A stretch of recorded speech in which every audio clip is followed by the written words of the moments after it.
Good morning guys! Nagbabalik ang inyong OFW saksakan ng gwapo.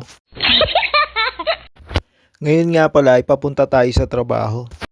15 minutes ang lalakarin mo mula sa amin hanggang sa antayan ng bus.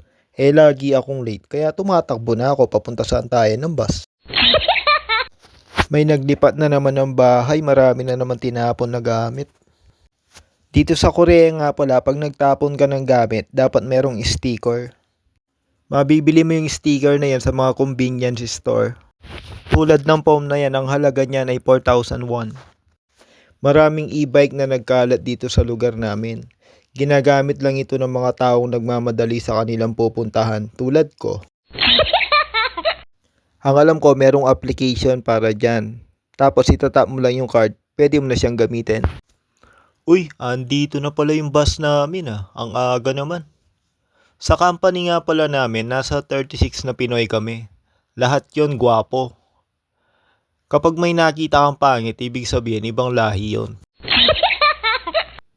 Fingerprint na nga pala yung time in and time out namin dito. Kaya kung gusto mo magpa-time in sa katrabaho mo, ipadala mo yung daliri mo. Dito nga pala sa company namin, libre yung almusal, tanghalian at hapunan. Pati yung apartment, libre rin. Ngayon, kung mambababae ka, sarili mo ng gastos yon. Second week of the month nga pala ngayon, kaya meron kaming 2 oras na safety orientation. Sa company nga pala namin, kapag walang naaksidente sa loob ng 1 taon, ang lahat ng empleyado ay makakatanggap ng 400,000 won kada isa. Kaya ingat na ingat ako sa trabaho para ma-receive ko yung 400,000 won na yon. Isa pang kagandahan dito sa amin, mahina man o malakas ang production, hindi kami nawawalan ng overtime. Dito ko natatapusin tong bidyong to. Baka isipin nyo marami na akong pera.